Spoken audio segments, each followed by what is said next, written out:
ارغوان and Nina sat on the sofa. They both called their mother's cell phones again. It was still unsuccessful. The cat was lying next to ارغوان's feet. After a while, she raised her head and went to the door. Nina and ارغوان followed her. The cat pawed at the door. ارغوان opened the door. There was another envelope behind the door. He picked it up and went to the kitchen. She handed the letter to her father. Sورنا took the envelope and took out the letter inside. At sunset, the abandoned chemical storage buildings called bלק. I wish you and your friend success. The three of them looked at each other. The cat also meowed softly.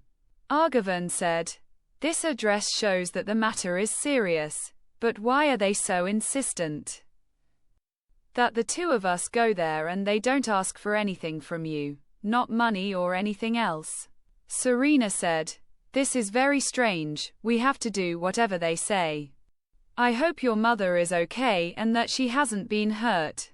Nina asked, "Are you calling the police?" Sورna, "Yes, but first we'll go there ourselves, when we're sure of Kimia's location and presence.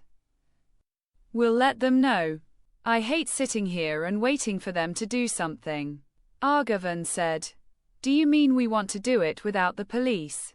As much as possible. We'd better go there. They don't expect to see us sooner than expected." The three of them, along with the cat, got into ارغوان's father's car. Sورna searched for a place called bלק with the help of the GPS. A dot started flashing on the monitor and map. She pressed the gas pedal harder. I said, "We'd better go too." We followed them. After an hour and a half, they arrived at the factory. The car stopped in a corner of the compound. From above, the vastness of the compound could be seen clearly. At dusk, it really became a scary place. What place had Trish chosen? Some parts were in ruins. Weeds and trees covered many parts and the ground. The sun had moved closer to the horizon, creating many shadows and lights. They all got out of the car. Sورna said, "It's so big, where should we start?"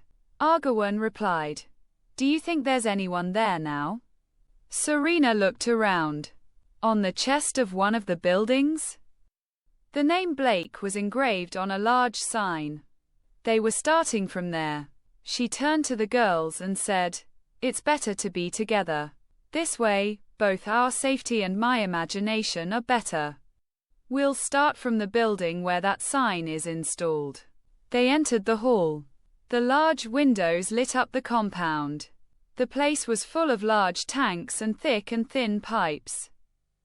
And between the ceiling and the floor, iron bridges connected all parts of the hall.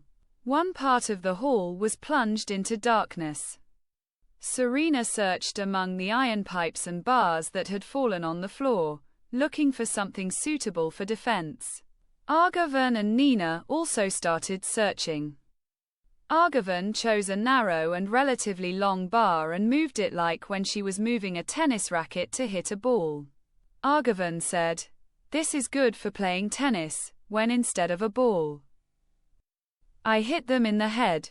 Nina laughed and Sورna looked at her. The cat was moving ahead of them. Nina said, "It's really a strange cat. It doesn't make noise, or is it afraid? It's very calm and its eyes have a special expression." ارغوان, "Yes, I think it's a bit strange. Maybe her presence will be of some use to us and she can find your mother too.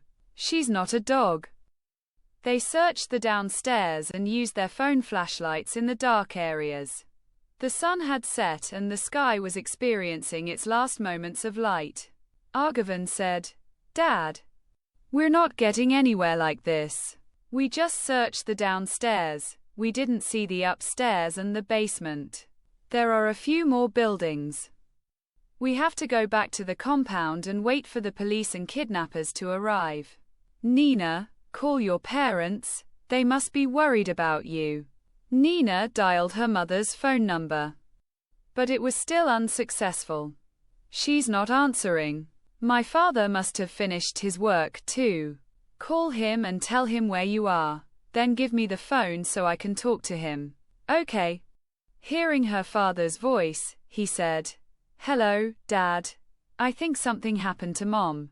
She still doesn't answer her phone. Mr. Rezaie wants to talk to you. She handed the phone to ارغوان's father. Hello, Mr. Parker. Write down this address and come here.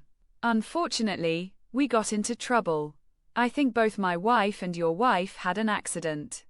I received a letter informing me that my wife was kidnapped. Your daughter also called her mother several times and didn't get a response. The police are also on the scene. I'm waiting to see you. My God. Take care of my daughter. Kate hasn't answered my calls either. You can give the phone to Nina. Goodbye to me, Nina said. Yes, Dad. Take care of yourself. I'll be there soon. After a while, police cars entered the area. Sergeant Miller and the rest of the police force came to their side.